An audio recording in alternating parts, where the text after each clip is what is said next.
Hello, I'm Stavros Trikoglou, and I'm in the IT business nearly 23 years now, currently working as a sales manager at Sitecore.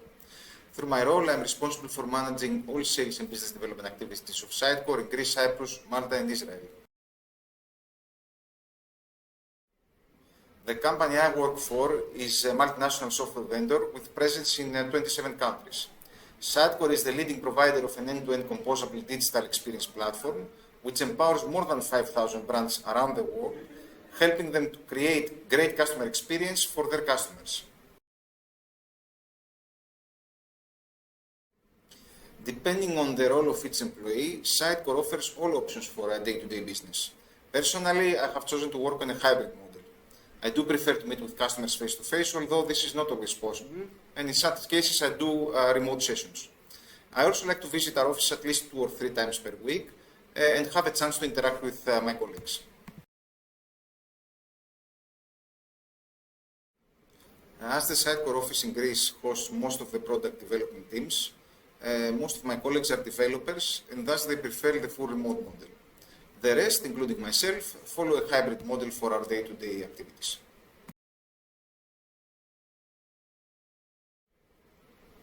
There are many types of digital communication depending on the channel we use. This may be email, phone calls, video conferencing, and many types of instant messaging like web chat tools such as Teams, Slack, etc. Blog, podcasts, and videos are also considered forms of digital communication from that perspective.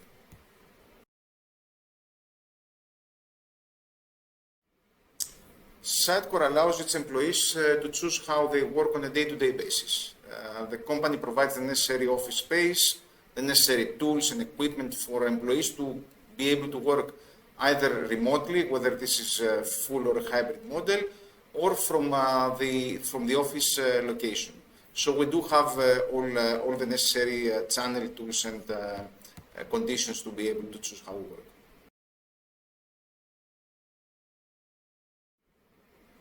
Now, when you use digital communications in remote work, there are some possible risks. Going fully remote can introduce problems in your day-to-day work. For example, one needs to be very careful of how he or she organizes meetings, priorities, and the working hours. We need to carefully plan our day and allow some time between calls. Most importantly, we need to be very careful when we decide what should be the outcome of each day in order to be able to deliver on time without getting lost in continuous online discussions. During the previous years, there have been a lot and serious problems due to work overloading and long working hours because of remote working.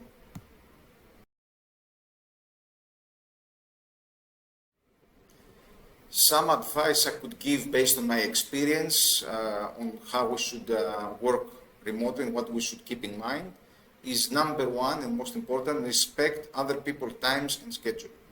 We need to limit online calls to the ones absolutely necessary and we need to set a limit. For example, no more than 3 calls per day.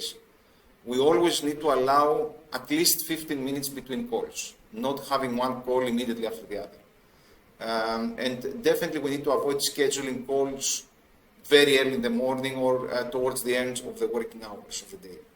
We need to keep our calendars up to date in order for people to know our availability. We need to remember to reserve some time for breaks, having a lunch, having a coffee. You know, we cannot work continuously the entire day. And we always need to ask other people's availability and consider their workload before scheduling calls. Even in a full remote model, do try to meet face-to-face with your colleagues or customers periodically. It's always different and it creates a more personal attachment with other people.